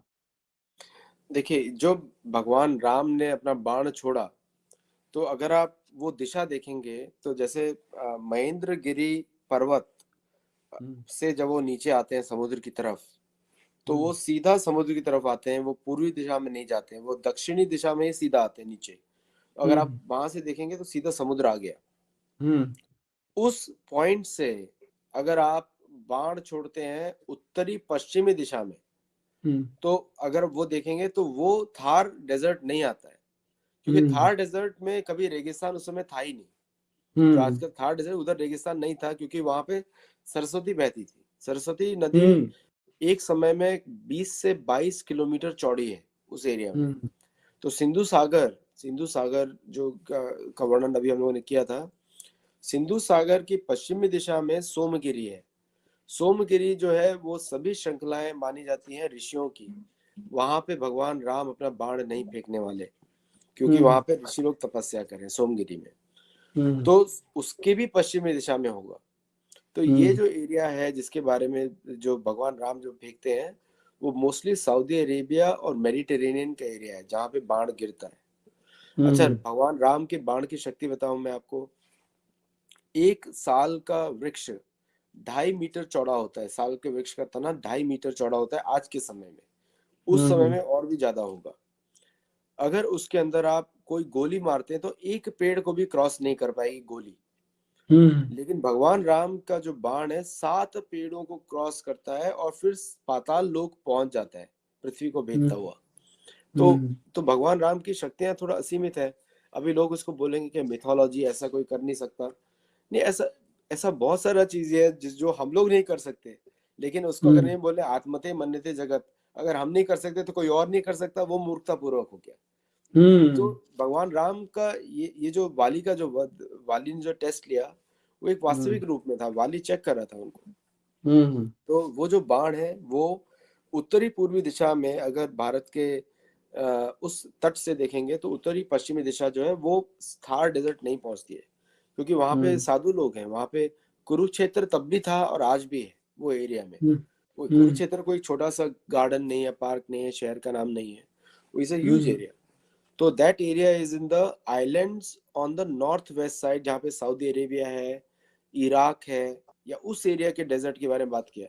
अच्छा, उसके बाद एक वरदान भी देते हैं श्री राम कि वहां के लोग जो है, क्योंकि वहां पे इतनी गर्मी पड़ेगी, तो पृथ्वी के नीचे मतलब धरती के अंदर से बहुत सारे खाद्य पदार्थ मिलेंगे, जिससे उनकी सेहत हमेशा अच्छी रहेगी। आज भी आप जाके देखेंगे उन जनरली वहां पे डिजीजेस कम होती है बिकॉज ऑफ सन। और वहां पे आप मेडिटेरेनियन डाइट देखेंगे तो मोस्टली डेट्स या फिर जमीन के नीचे से बहुत सारे उनके they grow lot of vegetables even today. तो वो दिख जाता है, आज भी दिख जाता है। और दूसरा अयोध्या का वर्णन। अयोध्या एक छोटा नगरी नहीं है। अयोध्या नगरी जो है 12 योजन 96 माइल्स लॉन्ग और 24 मील चौड़ा, इतने इतने बड़े एरिया को अयोध्या नगरी बोला गया है। इसलिए वहां पे इतनी सारी सेनाएं थी। और जब भी रावण ने कभी भी अयोध्या पे आक्रमण नहीं किया, उस बारे में ऑलरेडी हम बात कर चुके हैं। क्योंकि दशरथ महाराज बहुत शक्तिशाली राजा है, उसको डर था कि बहुत सारे राक्षस मर जाएंगे। लेकिन दशरथ महाराज अपनी, जैसे दशरथ महाराज के एक पुत्र का भी एक पिता के जैसा सोच रहे हैं, तो वे बोलते हैं विश्वामित्र को कि रावण जिसने सुबाहु उसका असिस्टेंट है, जो उधर अटैक करने आ रहा है, शूर्पणखा है, तो ये इनके साथ कैसे लड़ेंगे वो। तो ये एक नेचुरल पिता का कंसर्न है। इसका मतलब ये नहीं कि दशरथ महाराज कमजोर है। वो बाद में बोलते हैं चलिए मैं चलता हूँ आपके साथ, 60,000 वर्ष के थे, मैं चलता हूँ आपके साथ और मैं लड़ लेता हूँ। तो विश्वामित्र बोला नहीं, मुझे नहीं चाहिए, क्योंकि विश्वामित्र का पर्पस अलग था। विश्वामित्र चाहते थे अपनी शस्त्र विद्या का शुद्धिकरण करना, इसलिए वो श्री राम को अपने साथ लेकर जाना चाहते थे। अनिल जी फिर कहें, आदित्य जी को सुनने के बाद रामायण पर रुचि, श्रद्धा, सम्मान बढ़ गया। अनिल जी, रामायण और महाभारत अगर भारत के लोगों ने नहीं पढ़ा, इसीलिए हमें वो लोग दूषित कर गए। तो मैं सबसे अनुरोध करता हूँ कि ये 2 ग्रंथ तो पढ़ लीजिए, वेद नहीं पढ़ पाए तो। क्यों आदित्य जी? बिल्कुल, आप जितना पढ़ेंगे रामायण आप छोड़ नहीं सकते। मैं आपको बता रहा हूँ, मैं नई पुस्तक पे जो मैं काम कर रहा हूँ कि पूरी तरह से मैं उसमें खो जाता हूँ, फिर 4-4 5-5 घंटा उठ नहीं पाता हूँ, बिकॉज इतनी सारी इंफॉर्मेशन है, बहुत इंफॉर्मेशन है। अभी जैसे मैं आपको छोटा सा उदाहरण देता हूँ, रामायण में हमने उत्तरी बहुत सारे पार्ट्स मिस कर गए। जैसे लास्ट टाइम जब उत्तरी दिशा में जब हम जा रहे थे, तो केले के वृक्ष, कदली वृक्ष आज भी होता है उत्तराखंड के ऊपर एरियाज में, आज भी केले के पेड़ हैं उत्तराखंड के एरिया में, पहाड़ों की शिखरों पे। तो कितना एक्यूरेट है, उधर भी आज भी होता है। तो ये बहुत सारा इंफॉर्मेशन है जो आज भी है, ऐसा कुछ बदला नहीं है ज्यादा। और इंद्र जी कह रहे हैं रावण पर स्त्री पर कुदृष्टि डालता था, तो इंद्र ने भी देवी अहिल्या से छल किया था, तो अब तक उन्हें देवता की उपाधि क्यों मिला हुआ है? देखिए, अहिल्या का स्टोरी थोड़ा अलग है। और पहली बात तो ये है, आपको यहाँ पे भगवत गीता का नॉलेज लेना पड़ेगा कि सभी देवता भी 3 गुणों के अंडर ही रहते हैं। और हमारे शास्त्रों में परमानेंट नरक या परमानेंट स्वर्ग दोनों ही नहीं है। आप ब्रह्मा भुवनान लोका पुनरावर्तिनो अर्जुन। इंद्र स्वर्ग के और देवताओं के राजा है ना। और कभी कभी जो भी 3 गुणों के अंडर रहता है वो उसके मिस्टेक होती है। सिर्फ एक व्यक्ति से मिस्टेक नहीं होती है, क्योंकि वो 3 गुणों से बाहर है, वो है विष्णु। इसलिए विष्णु के ऊपर सारे नियम आप लगा सकते हैं, क्योंकि विष्णु कभी ऐसा कार्य नहीं करते। लेकिन इंद्र इस तरह के जो कार्य करते हैं, उसका पीछे भी एक कारण है। और इंद्र को उसकी पनिशमेंट भी मिलती है, उनके पूरे शरीर पे हर जगह आंख हो जाती है। और दूसरी बात है आदित्य जी की मैं इनसे कहूंगा कि एक बार वाल्मीकि रामायण जरूर पढ़ें, क्योंकि हमने फिर से वामपंथियों के नरेशन को अपने सर पे ले लिया है। अहिल्या भी इंद्र को देख के मोहित होती है। करेक्ट। वाल्मीकि रामायण में आप देखिए, वहां सीता ने विरोध किया है रावण का, और वो राम के प्रति ही समर्पित है, पर अहिल्या इंद्र को देख के पहचान कर वो मोहित होती है और वहां फिर समागम करती है। और वहां जो उनके पति हैं गौतम ऋषि, वो अहिल्या को दंड नहीं देते, वो स्वयं आश्रम छोड़ के जाते हैं। तो मैं इसलिए कह रहा हूं कि उस दिन जो लक्ष्मण रेखा वादी बात भी आपको वाल्मीकि रामायण से कट जाएगी, और अहिल्या वाली बात भी वाल्मीकि रामायण से कट जाएगी। इसलिए मूल वाल्मीकि रामायण पढ़िए, सबको यही कह रहा हूँ। वामपंथ के नरेशन को ही हम किसी न किसी तरह से पुश कर देते हैं। हाँ, ये आप जो बोल रहे हैं ना, वो विश्वामित्र ने श्री राम को बोला कि जब वो आश्रम में गए, क्योंकि वो मिथिला से पहले अहिल्या का आश्रम है, वहीं पर है। तो मैं उसमें गया हुआ हूँ। अच्छा। हाँ, मैं गया हूँ, हमारे घर के पास ही है। तो क्योंकि मिथिला में ही हमारा घर है, तो मैं उनके पति के आश्रम अहिल्या धाम अभी भी है वहां पे। और वो जो पूरी कथा है उसमें दोनों की तरह की बातें हैं कि मतलब वाल्मीकि रामायण में अहिल्या भी मोहित हो जाती है, तो उनके मन में काम भाव आ गया, तो इसलिए इंद्र पे वो दोष उतना नहीं लगता। और उतना नहीं लगता। और दूसरी बात ये भी है कि अहिल्या को जो देखिए, श्राप जो होता है वो इंग्लिश का कर्स नहीं होता। श्राप दूसरे को स्पिरिचुअली अपलिफ्ट करने के लिए दिया जाता है। तो बाद में श्री राम से मिलेंगे, गौतम ऋषि बोल के गए, तो श्री राम से मिलना बहुत बड़ी बात हो गई। तो वो श्राप भी नहीं था, एक तरीके का वरदान था। और इंद्र को भी एक तरीके का वरदान था, क्योंकि शरीर में मैं वो श्लोक पढ़ देता हूँ वाल्मीकि रामायण से। मुनिवेशम सहस्राक्षम विगाय रघुनंदन मतिम चकार दुर्मेधा देवराज कुतूहलात कौतूहल बस। उसकी मति जो है, हे रघुनंदन, मुनि वेश धारण किए हुए इंद्र को पहचान कर भी अहिल्या ने प्रसन्नता पूर्वक इंद्र के साथ समागम किया। ये वाल्मीकि रामायण लिख रहा है। बिल्कुल। तो हमने अब तक क्या है कि अहिल्या को त्याग, ये वामपंथी नरेशन इसलिए बना पाए क्योंकि हमने अपने शास्त्र नहीं पढ़े। आपको अहिल्या उद्धार वाल्मीकि जी का लिखा हुआ पढ़ना चाहिए। और ये मैं आप सबसे कहता हूं कि तभी वामपंथ को काट पाओगे, वरना बड़ी मुश्किल है, वरना ऐसे क्वेश्चंस तो आते रहेंगे। और आदित्य जी ये कह रहे भुजंग दादा कि 100 योजन में कितने किलोमीटर होते हैं? तो एक योजन में 8 मील होते हैं। 8 मील मतलब करीब 10.5 किलोमीटर 11 किलोमीटर। 1.6 टाइम्स 8 तो कितना हो गया? 114 है ना, तो इतना हो गया। कितना हो गया? मुझे गणित मेरा बहुत खराब है। तो 1.6 टाइम्स 8 कितना हो गया? 48 मतलब 12 किलोमीटर। 12 किलोमीटर करीब। तो अगर आप कैलकुलेट करेंगे तो 1200 किलोमीटर की डिस्टेंस पे लंका होनी चाहिए, 100 योजन। और लेकिन वही बात, अभी जैसे 10,000 योजन का बात उधर आया, वहां पे सुग्रीव एग्जैक्ट डिस्टेंस नहीं बोल रहा है। वहां पे बोल रहा है 10,000 योजन, मतलब इतना दूर है कि तुम ज्यादा कोशिश उधर मत करना। उधर रावण भेजेगा नहीं, क्योंकि रावण को भी ठंड से डर लग रहा है, इसलिए वो समुद्र के बीच में रह रहा है। हाँ, अंगद कह रहे हैं गोल्ड स्टैंडर्ड सनातनी आदित्य जी संदीप जी के साथ महाभारत के भीम नकुल अर्जुन सहदेव की यात्रा पर भी सीरीज करें। वो पुस्तक भी आ रही है आदित्य जी, वो कब तक आ रही है? आने वाली है, बिल्कुल आने वाली है, बस आ जाएगी, अगले महीने तक आ जाएगी। ऑलरेडी कंप्लीट हो चुकी है, लेकिन मैं वेरीफाई कर रहा हूँ अभी। दीपक जी कह रहे हैं आदित्य जी आपने बताया था कि सनातन में बहुत सारे इंद्र हुए हैं, कृपया इसे समझाए। ये तो बहुत लंबा हो जाएगा। हर मनवंतर में इंद्र अलग होता है, हर मनवंतर में।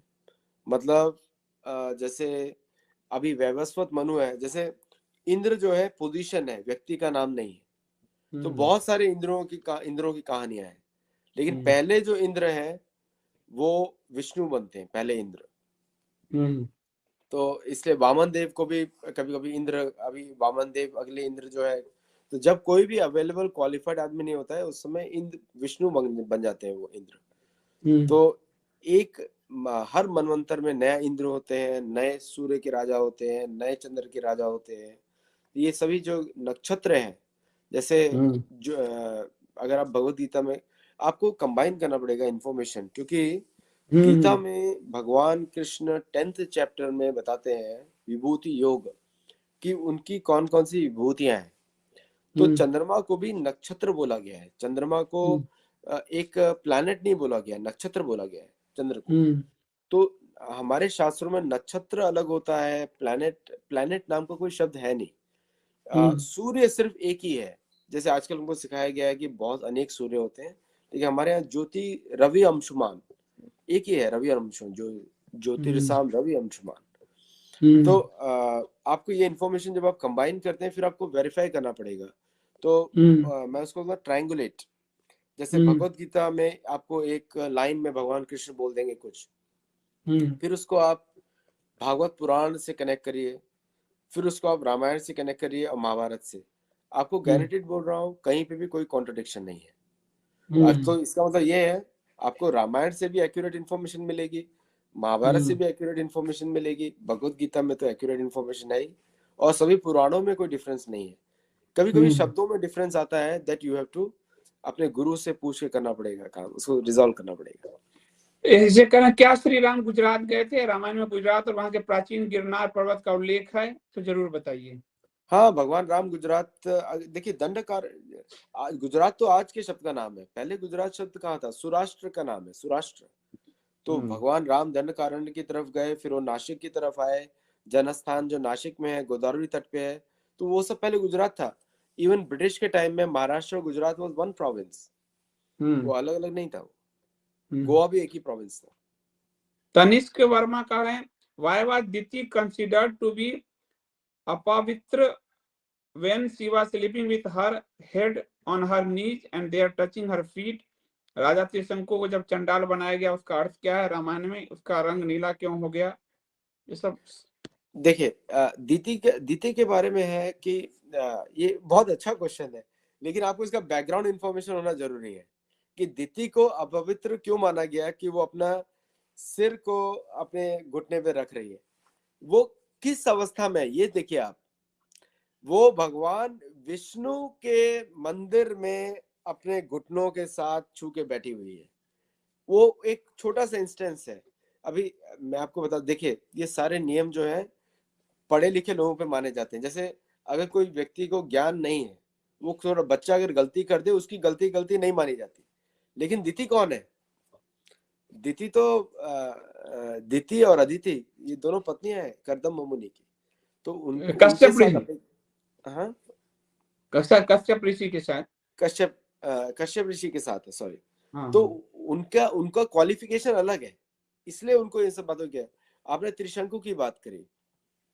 त्रिशंकु ये वही व्यक्ति है जिनके ऊपर शब्द बनता है नार्सिसिज्म, मतलब जो अपने आप से ही स्वयं मोहित हो गए। तो वो अलग एक, उसका अलग एक स्टोरी है। उसमें हम लोग अगले शो में हम डिटेल पे हम बात कर सकते हैं। त्रिशंकु को त्रिशंकु क्यों बोला गया, पहले उस पे जाइए, फिर उसके हाँ, बाद आप देखिए। ये तो अलग अलग पात्रों पे अलग अलग बहुत लंबी कथा हो जाएगी, बहुत लंबी है ये, हम इसमें एक एक बट पात्र मैंने लेकर पुस्तक में आएंगे। कवर किया है इसमें। सुरेश जी कह रहे हैं केदार देश आइलैंड आज के विश्व मानचित्र पर कहाँ स्थित है? केदार देश, ये क्वेश्चन आपने कहीं चैट में पूछा है सुरेश जी। जो केदार देश जो नाम है, ये आइलैंड अभी दिखता नहीं है, ये समुद्र के नीचे जा चुका है। ये उसी एरिया में आता है जहाँ पे भगवान, जहाँ पे सुग्रीव जो है पश्चिमी दिशा की तरफ जाता है। तो पश्चिमी दिशा में इसमें केदार आइलैंड का नाम है। ये अभी दिखता नहीं है, लेकिन ये एरिया वेस्ट में ही माना जाएगा। वो अभी विजिबल नहीं है वो आइलैंड अभी। जगदीप बहन जी कह रहे हैं भगवान राम ने जो बाण समुद्र सुखाने के लिए चलाया था वो आज के समय में कौन सा देश है? तो सऊदी अरेबिया के डेजर्ट है, इराक, सदर्न इराक के डेजर्ट है, ये सब एरिया वहां पे थे। जैसे जब पश्चिमी दिशा में जब वानर जा रहे हैं तो वो अनेक टापुओं पे, सुग्रीव बोलते हैं टापुओं के माध्यम से जाओ, टापू बहुत सारे दिखेंगे और टापुओं के बीच में बड़े बड़े राक्षस हैं, तिमिंगला, और बड़े बड़े ऊंचे ऊंचे पक्षी हैं उस तरफ। तो ये जब इस दिशा में बात करें तो ये सब टापू, ये जो भगवान राम ने जो बाण चलाया उसी दिशा में लगाया।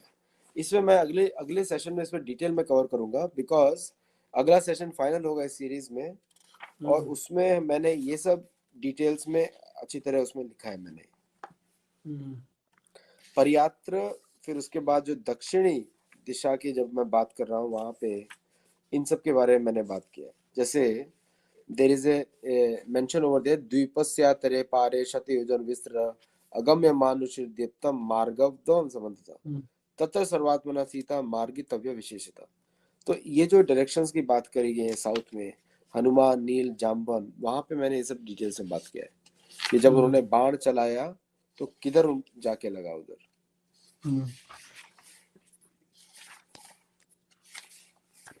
वो बुक जरूर पढ़िए, आपको डिटेल्स मिलेगा वहां पे। और अच्छा, लोग कुछ वाल्मीकि लोग रामायण कजाकिस्तान भी है, वो यहाँ पे मारा था। किधर? कजाकिस्तान। हाँ, कजाकिस्तान, ये जो कजाकिस्तान के माउंटेन्स है ये उसी जगह पे आ गए। जैसे अभी हम लोगों ने चित्रवान, हमने नाम अभी पढ़े हम लोगों ने, ये सब उसी जगह पे नाम आ गए। मेघगिरी, उसके पहले परियात्र, वज्र, चक्रवाल। सो परियात्र जो पहाड़ है, ये पहाड़ जो आए हैं सोमगिरी के बाद के आए हैं, सोमगिरी के बाद। तो ये कजाकिस्तान के पहाड़ हो गए ऊपर की तरफ। और फिर उसके बाद है पर्यात्र, फिर वज्र, फिर चक्रवान, और चक्रवान आ गए पूरा एकदम एक्सट्रीम में, ईरान के एकदम एक्सट्रीम में आ गए ये, वेस्ट में, तो कश्यप महासागर के नीचे। तो उस एरिया को हम लोग ये पहाड़ बोल सकते हैं, कजाकिस्तान। मेघा पांडे जी कह रहे हैं कि संदीप भाई ये पुराण अनुशीलन जैसी पुस्तक उपलब्ध कराइएगा। आज युधिष्ठिर मिली, बहुत धन्यवाद। आज युधिष्ठिर पढ़ के बताइएगा। और पुराण अनुशीलन हो या पुराण विमर्श हो, ये पुस्तकें बहुत मुश्किल, दुर्लभ हैं, पर काफी कुछ लोग जब कहेंगे तो मैं एक बड़ी पर्याप्त मात्रा में मंगवा सकूंगा। तो मुझे आप बताइएगा जितने लोग, तो उसी हिसाब से मंगवा दूंगा। मैं प्रयास पूरा करूंगा। मेरे पास ऐसी ऐसी पुस्तक है आदित्य जी जो आप कहीं अब छपती ही नहीं है, मतलब आउट ऑफ प्रिंट है सर, पर उसके फोटोकॉपी निकाल के कैसे कैसे हमने पुस्तक जो है, तो मैं मंगवा दूंगा बिल्कुल। इसके आईटी करें, अगर प्रत्येक हिंदू केवल रामायण और महाभारत का ही निष्ठापूर्वक अध्ययन करे तो उसकी जागृति ऐसे ही आ जाएगी। बहुत ही सुंदर। अजेंद्र चौरसिया जी कह रहे हैं संदीप जी, गौतम मुनि इतने महान तपस्वी थे तो उनकी पत्नी इतनी, नहीं पत्नी के लिए, स्त्री के लिए ऐसा शब्द मत लिखिए, और जिसके कारण उनको कितनी लंबी तपस्या करनी पड़ी। गौतम मुनि ने उनको कहा कि यही है, सहस्त्रों वर्षों तक उनको जमीन पे सोते हुए वो खुद निकल गए। तो ऐसा शब्द नहीं, ये ऐसा प्रसंग जो है, ये मानवीयोचित जो है व्यवहार ऐसा हो जाता है। इंद्र सुंदर तो थे ही, पति के वेश में थे, तो ये चीजें आती है, पर स्त्री के लिए ऐसा शब्द नहीं उपयोग करेंगे। नहीं, और दूसरा बात ये है, त्रिगुण, संदीप जी, त्रिगुण का प्रभाव सबके ऊपर पड़ता है। अर्जुन यही तो प्रश्न पूछता है, कुछ कभी कभी हम लोग चाह कर भी, नहीं चाह कर भी ऐसा कार्य कर देते हैं, उसका क्या वजह है? तो भगवान बोलते हैं त्रिगुणों का प्रभाव होता है। तो इसलिए दूसरों को जज करने की आवश्यकता नहीं है इन सब से। ये हमको दिखाने के लिए है कि मनुष्य जीवन में 3 गुणों का प्रभाव तो हमेशा रहेगा। तो ये आश्चर्य मत करिए कि कोई किसी व्यक्ति इस प्रकार का बिहेवियर कर रहा है। मैं तो ये बोलता हूँ, आश्चर्य ये करिए कि कोई व्यक्ति सब तरह से रह कैसे रहा है, ये इसमें आश्चर्य होना चाहिए। तो लोगों को जज करके कोई फायदा नहीं है। कभी कभी जज करने पे हम लोग स्वयं अपने आप को नीचा दिखा देते हैं कभी कभी। किसी को जज नहीं करना चाहिए। तीनों जो गुण है आपको, वो कब क्या सक्रिय हो जाएगा, एक्टिव हो जाएगा, उसका कुछ पता नहीं है। सतरज तम जो है, और आप देखिए कि हमारे जो भगवानों को कहा गया है, सतरज तम में भगवानों को भी कहा गया है, और भगवान श्री कृष्ण गीता में भी कहते हैं, तो जज नहीं करना चाहिए। विष्णु के अलावा सभी लोग 3 गुणों के प्रभाव में कभी भी आ सकते हैं, कभी भी। इसीलिए हम लोगों को बोला जाता है मंत्र जप करके अपने आप को विष्णु से कनेक्ट करके रखिए, ताकि ये सब त्रुटियां ना आए। अगर आप छोड़ देंगे तो आ जाएगी। विश्वामित्र ने तो 10,000 वर्ष तपस्या की थी, फिर उनको तुरंत वो भी, फिर भी घमंड आ गया उनको। तो ये तो जज किसी भी मनुष्य को, जीव को, हम लोग क्या करते हैं, एक हमारे पास ब्राह्मिक बीमारी है, आइडियलिज्म। हम आइडियलिज्म ढूंढते हैं किसी मनुष्य में, जबकि हमको जो मनुष्य थोड़ा बहुत ही भक्ति का कार्य करे उसी को अप्रिशिएट करना चाहिए। हमारे शास्त्रों में भी यमराज आपके पूरे जीवन को नहीं देखते, यमराज ही ढूंढते हैं कि आपने कितने अच्छे कार्य किए, बस इतना ही ढूंढते हैं। ये नहीं ढूंढते कि आपने क्या खराब काम किए हैं, बिकॉज वो स्वभाव है आपका। इसका मतलब ये नहीं कि आपको करने चाहिए, बट हमको कोशिश करनी चाहिए कि वो सब नहीं करे। लेकिन जज आप करेंगे तो ऐसा बोलते हैं ना कि इफ यू जज somebody then you will be जज थ्राइस। मैं लोगों को बोलता हूँ, किसी को 1 उंगली दिखाते तो 3 उंगली आपको पॉइंट करती है। लेकिन कभी कभी हम लोग को, हमारे तीनों देव में कहा भी गया है कि सतरज तम जो है, तम के प्रतीक भगवान महेश हैं, भगवान भोलेनाथ, और रज जो चूंकि वो दुनिया का निर्माण कर रहे हैं तो ब्रह्मा, और सत्व गुण सिर्फ विष्णु में है। तो वही है जो बैलेंस है, यानी कि आपका जीवन जो बैलेंस है, वो जीवन के कारक हैं। और वो कहते हैं ना कि वो पालन करते हैं। जीवन कैसे है, आपके बैलेंस में चलता है, तो उनके अलावा सब में आ सकती है सब कुछ। ये मत कहिए किसी को। संगदीप घोष जी कह रहे हैं शैलाई बाई Ramayan volume 1 only of Gita Press, और बोथ क्योंकि वॉल्यूम 1 में आपको जो है ये बाल कांड से किष्किंधा कांड है, उसके बाद आगे के कांड जो है आपको पार्ट 2 में। ये विशाल जी पूछ रहे हैं, संदीप जी, उत्तर पूर्व और पश्चिम में जातियों का भी वर्णन है, जैसे दक्षिण में राक्षस थे। देखिए, राक्षस जो है गुणों के अनुसार माने जाते हैं और साथ में उनके बिहेवियर के अनुसार।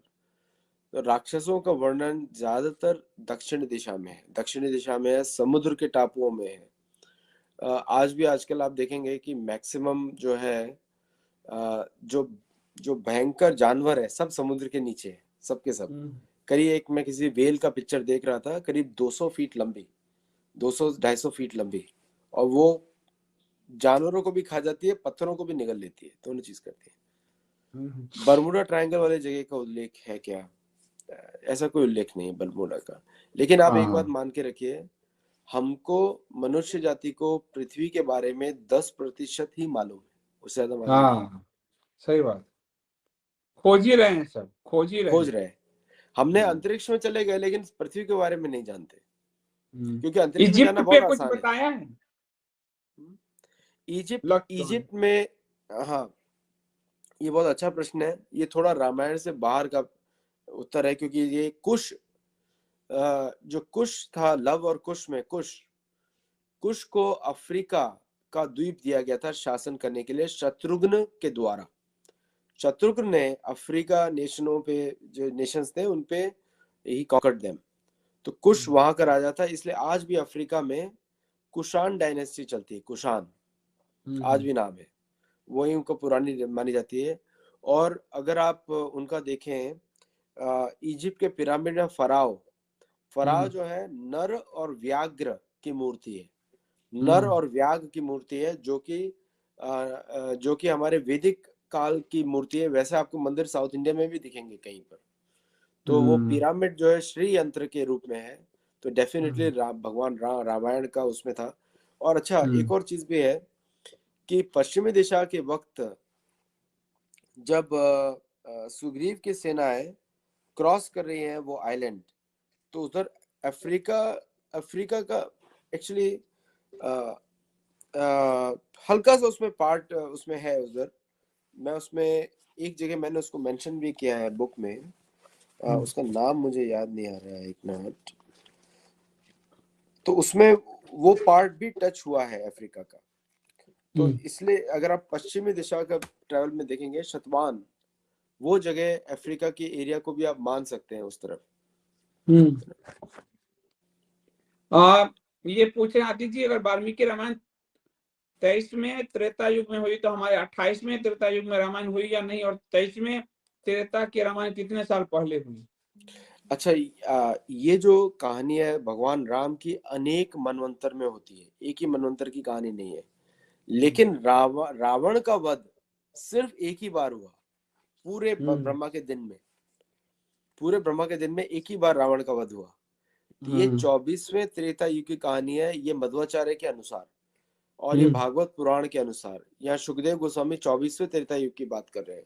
उसको भी मैंने श्लोक उसका लिखा है, कौन से श्लोक में लिखा गया ऐसा। लेकिन कृष्ण का अवतार हुआ 28वें कलयुग में, 28वें कलयुग में। तो ये जो 24वें त्रेता युग से 28वें कलयुग तक बहुत ही लंबा कालखंड हो गया, मिलियंस ऑफ इयर्स, बहुत ज्यादा लंबा कालखंड हो गया। इसलिए हम लोग इसका एजिंग में नहीं जाते हैं कि कब हुई, क्योंकि क्रोनोलॉजी से बहुत बियॉन्ड हो गया मनुष्य एक्सपीरियंस। हम लोग जाते हैं लेसन्स में कि राम का चरित्र क्या था, और जहां जहां राम गए वो सारी जगह आज भी है। और अनुराधा सिंह जी, आप लोग अब काफी प्रश्न हो गए हैं। क्या पृथ्वी दक्षिणी ध्रुव पर भूमंडल से चिपकी हुई और स्थिर है, ऐसा भीष्म पर्व में लिखा है क्या? देखिए, पृथ्वी जो है तैर रही है, इसके नीचे अनेक लोक हैं, जैसे ऊपर है ब्रह्मलोक, सिद्धलोक, तपलोक, महरलोक, और फिर स्वर्ग लोक, और फिर नीचे है पाताल लोक, आताल लोक, विताल लोक, ऐसे करके अनेक लोक हैं ऊपर और नीचे। पृथ्वी बीच में है, और ये जो लोक हैं इनको इस स्फेयर ऑफ इन्फ्लुएंस, जैसे लोग बोलते हैं सुताल लोक, जहाँ पे प्रहलाद महाराज अभी रह रहे हैं, जिसके द्वारपाल है आपके वामन देव, और वो पृथ्वी के नीचे की तरफ है। लेकिन वो सबसे ज्यादा एडवांस्ड है स्पिरिचुअली। सॉरी मटेरियल सबसे ज्यादा एडवांस्ड है। उसके नीचे गर्भोदक समुद्र है, गर्भोदक। तो जब पृथ्वी गिरती है, जब पृथ्वी पॉपुलेशन बढ़ जाती है, 2 बार गिरी है पृथ्वी। एक बार हिरण्याक्ष की वजह से गिरी है और दूसरी बार गिरी है पॉपुलेशन की वजह से। तो जब वो गिरती है वो उस समुद्र में गिर जाती है। तो वहीं से वहीं से जो वराहदेव का अवतार होता है। ये 2 बार हो चुका है। पहली बार हुआ जब मृत्यु नहीं थी पृथ्वी पे, और दूसरी बार हिरण्याक्ष के पापों की वजह से हुआ। ये सब रोहित जी फैक्ट्स। कह रहे हैं भगवत गीता कौन सी खरीदूं? वैसे कपोत पे बहुत सारी भगवत गीता है,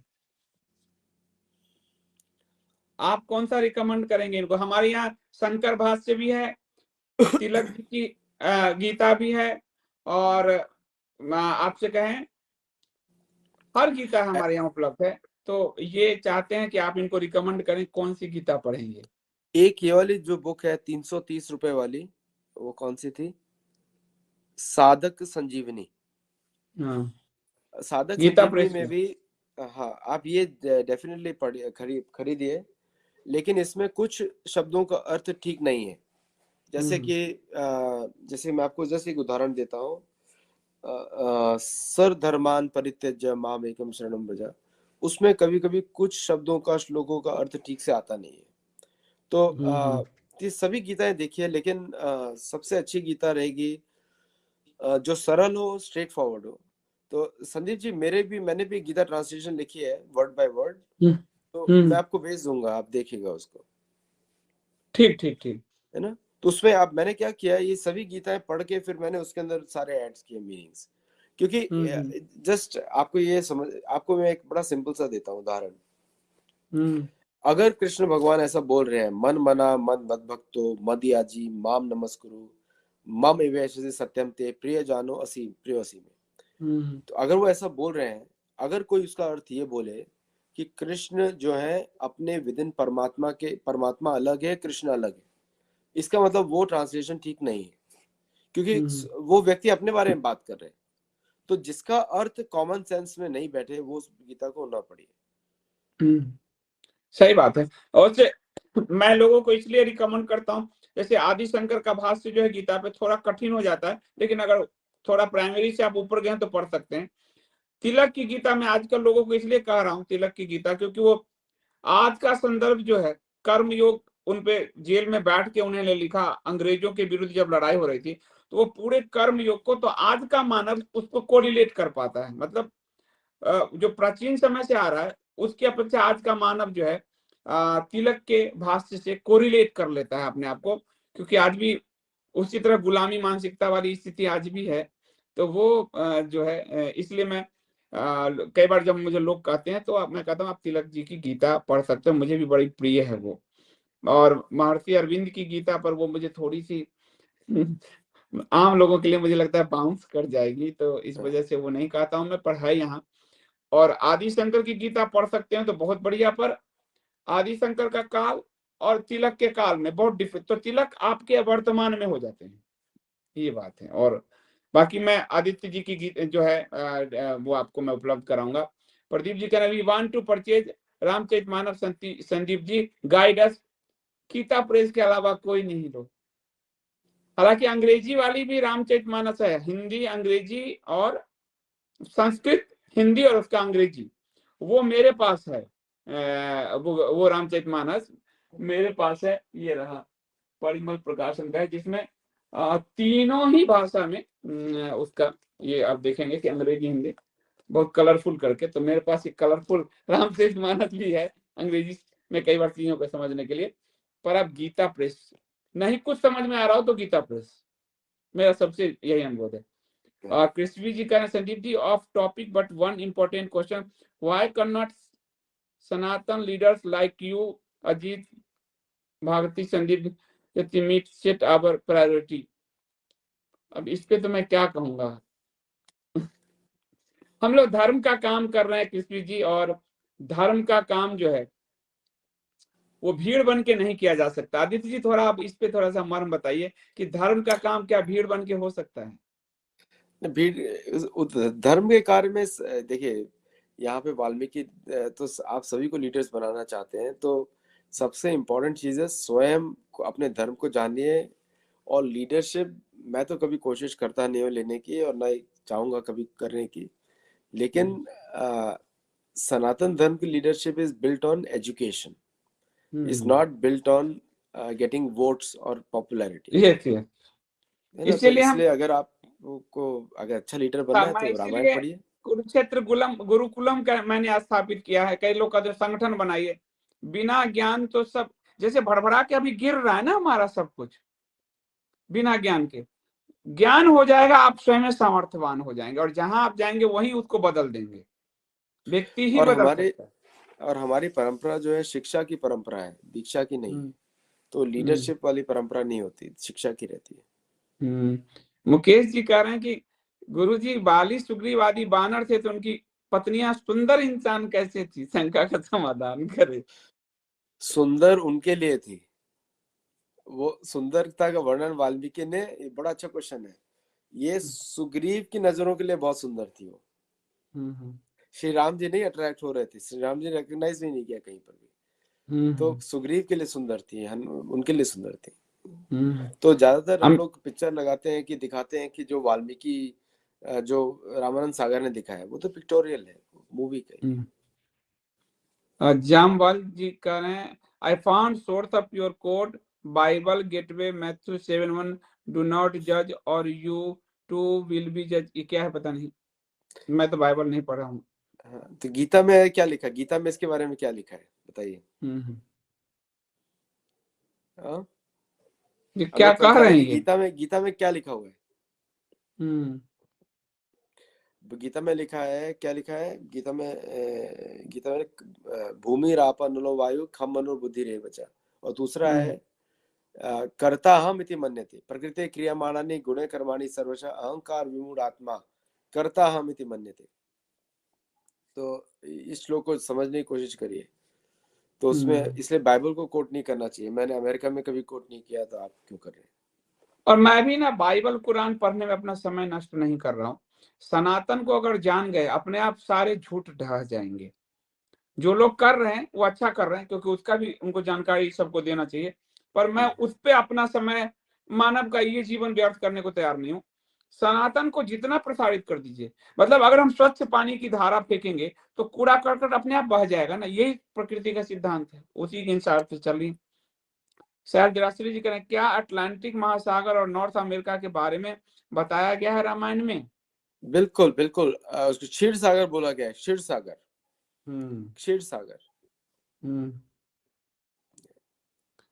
और एक लास्ट वीडियो में लास्ट देखिएगा, क्वेश्चन ले लास्ट लेता वीडियो में हूँ। देखिएगा उसमें। ये सांगरीला घाटी जो है ज्ञानगंज पे, ये पूछ रहे हैं। पूरा मैंने उस पर एक शो भी किया है, बुक में भी, इसी बुक में है, 1 Arrow 1 Kill में है। अभी आने वाली कपोत पब्लिकेशन जरूर देखिए। सिद्धाश्रम जो ज्ञानगंज जो है सिद्धाश्रम में है, ये विश्वामित्र का आश्रम है। विश्वामित्र उसको अपना लेते हैं। वहां पे कपिल मुनि ने देवहूति को संवाद किया था। वहां पे विष्णु की चरण पादुकाएं हैं। तो गया के आसपास के एरिया को ही सिद्धाश्रम बोला गया है शास्त्रों में, विश्वामित्र के आधार पे। अरिंदम जी कह रहे हैं, क्या सचमुच क्षीर सागर नामक कोई सागर है? हाँ, क्योंकि सफेद दिखता है, दूध के जैसा दिखता है, इसलिए क्षीर सागर है। लेकिन अगर आप इसके इस ब्रह्मांड के बाहर देखेंगे, जैसे इस ब्रह्मांड में नमकीन पानी है। अनेक ब्रह्मांड एक अनिश्चितता था अथावलंब्य जीवंती लोम विलज जगदंड नाथा एको महान विष्णु यथा विष्णु गोविंदम आदि पुरुषम तमम भजामि। तो कहीं कहीं पे समुद्र के भी सागर है, तो इसलिए उनको क्षीर सागर बोला गया है। तो अनेक प्रकार। आदित्य जी, मैं कुछ लोगों को देख रहा हूँ, उनके जवाब दे दिए गए हैं, तब भी वही क्वेश्चन पूछ रहे हैं, यानी उनका ध्यान है ही नहीं इस पे। मुझे बड़ा आश्चर्य हो रहा है कि कुछ लोगों के जवाब दे दिए गए हैं। अब मैं फिर से बोल ही देता हूँ कि अब देखिए, बहुत सारे लोग हैं जिनके जवाब दे दिए गए हैं। जैसे एसजे पूछ रहे हैं, राम गुजरात में आए थे, दे दिए गए हैं जवाब। तो मैं, आप लोग ध्यान रखिए, क्योंकि अब रामायण महाभारत पे भी अगर धैर्य नहीं रख पाएंगे ध्यान, तो बड़ा मुश्किल है। तो हाँ, कह रहे थे क्षीर सागर के बारे में आदित्य जी आप। हाँ, क्षीर सागर बोला गया जहां भी सफेद दिखता है, सफेद। तो साउथ अमेरिका के बाद सफेद दिखता है, नॉर्थ अटलांटिक में सफेद दिखता है। सोमगिरी सोम सागर, सोमगिरी के उस तरफ का सोम सागर वो भी सफेद दिखता है। अच्छा, शिव जी पुत्र गणेश, कार्तिक ब्रह्मा के पुत्र, मनु विष्णु के पुत्र का नाम क्या है? ये क्वेश्चन ठीक से समझ में नहीं आ रहा है। आदित्य जी शिव जी पुत्र गणेश कार्तिक ब्रह्मा के, इस पे हम कभी आरडी स्टार आएंगे जब हम पूरी पुराणों की कथा लेंगे, अभी रामायण है। और कृष्वी जी कह रहे हैं आप अपना नंबर शेयर कीजिए। संदीप जी मेरा नंबर ये 8826291284 पे आप जो है व्हाट्सएप कर सकते हैं, टेलीग्राम बात कर 8826291284 पे। तो मुझे लगता है काफी प्रश्न हमने ले लिए हैं, क्योंकि मैंने पिछली बार भी कहा था कि आप लोग उस दिशा से संबंधित प्रश्न पूछते तो और परिमार्जन हो जाता, पर लोग हम आएंगे महाभारत पे भी आएंगे, हम पुराणों पे भी आएंगे। उससे क्या होता है कि हम एक कंटिन्यूटी में चीजें समझ पाते हैं, लेकिन धीरे धीरे आएगा लोगों में धैर्य जो है। तो और आदित्य जी की युधिष्ठिर हिंदी पब्लिकेशन कपोत की पहली अंग्रेजी पुस्तक है, अंतरराष्ट्रीय स्तर की पुस्तक है। और आपको मैं बधाई देता हूं आदित्य जी की, ये आने के पिछले वीक ही आई है ना, इस पे एक सप्ताह या 10 दिन हुए हैं और इसकी 100 कॉपी निकल चुकी है। Thank you. 100 कॉपी निकल गई है। और इसको आपको आज एक कमेंट में भी आए होंगे, दीपक ने बताया। तो युधिष्ठिर को लोग बहुत ही अच्छे से हिंदी के पाठक भी ले रहे हैं, क्योंकि अंग्रेजी बहुत क्लिष्ट नहीं है। और आज के समय नॉन फिक्शन श्रेणी में युधिष्ठिर पे आधुनिक में और कोई पुस्तक नहीं लिखी गई, महाभारत के युधिष्ठिर के धर्म को समझाया गया है। तो आदित्य जी आप एक बार जिन 100 लोगों ने लिया उनको एक बार धन्यवाद कह के भी थोड़ा युधिष्ठिर पे भी कुछ बता दें। बहुत बहुत धन्यवाद आप सबका, क्योंकि ये बुक युधिष्ठिर एक इतने हमारे समाज में उनको इतना कमजोर दिखाया युधिष्ठिर को, जबकि वो बहुत ही शक्तिशाली है। मैं आपको एक छोटा सा उदाहरण देता हूँ। ये भी द्रौपदी को एक गुलाब का फूल मिला, जिसमें सॉरी लोटस का, कमल का, जिसमें हजारों उसके अंदर हजारों पंखुड़ियां हैं, 1000 पेटल। उसने वो फूल उठाया, उसने ये सोचा कि मैं युधिष्ठिर को दे के प्रसन्न करूंगी। भीम को पता लगा कि ये युधिष्ठिर को देने के लिए फूल ढूंढ रही है द्रौपदी, तो वो पहाड़ों पे चढ़ गए और बाद में मिले किससे? हनुमान जी से, कपिवर। तो सभी पांडव युधिष्ठिर के प्रसन्नता के लिए काम कर रहे हैं। कोई भी जो हमारे को फैलाया जाता है कि पांडवों सब लोग युधिष्ठिर के विरुद्ध कार्य कर रहे हैं, नहीं, कुछ नहीं। सभी पांडव एक मुट्ठी के जैसे हैं।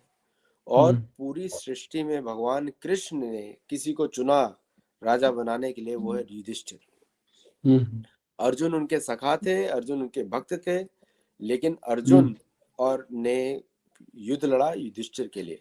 सो युधिष्ठिर को कमजोर मानना ये हमारे समाज की बहुत ही कमजोरी माना जाएगा उसको।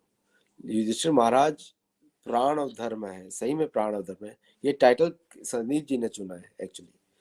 तो नहीं नहीं हमने नहीं बस प्राण अब धर्म जो है, हम लोग आपस में बात करते करते धर्म ही थे। एक कुणाल जी लगातार क्वेश्चन कर रहे हैं, उनका नहीं लेंगे तो नाराज होंगे। लोनावाला हिल क्या पांडव ने या अशोक ने बनवाया था? ये से संदर्भ तो नहीं करता, इसलिए एक्चुअली अगर आप जाएंगे तो महाबलेश्वरम महाराष्ट्र में, वहां पे आज भी पांडवों द्वारा स्थापित कृष्ण की मूर्ति है, महाबलेश्वर मंदिर के नीचे। उसको दर्शन आज भी ले सकते हैं आप। वो जगह डेफिनेटली पांडवों ने स्थापित की। तो सभी व्यूअर्स का बहुत बहुत धन्यवाद, सभी पाठकों का। और ये अच्छी बात है कि रामायण पर परिचर्चा में 800 850 लोग लगातार सुन रहे हों, तो बदलाव आएगा, मुझे पूरा भरोसा है। 10 साल के अंदर सनातन ही सनातन होगा। बस आप लोग इसी तरह हम अगर देखें तो 2007-9 ये यूट्यूब भी तो 13-14 में ठीक ढंग से आया है। तो अभी तो 10 साल हुए हैं और सनातन पे इतनी चर्चा हो रही है, तो हमें निराश नहीं होना है। हम सनातन जो है अपने आप उसका विस्तार होता चला जाएगा। और आदित्य जी आपका टेक्नोलॉजी ऑफ मैनकाइंड वेद जो है कपोत पे है, हिंदी में आप ले सकते हैं। तो आदित्य जी आपका बहुत धन्यवाद। और अगले मंगलवार को हम दक्षिण दिशा यानी लंका का पूरा जो है उसकी खोजबीन करेंगे हनुमान जी की तरह। तो हम लोग दक्षिण दिशा में चलेंगे और तब तक के लिए आप सबका बहुत बहुत धन्यवाद।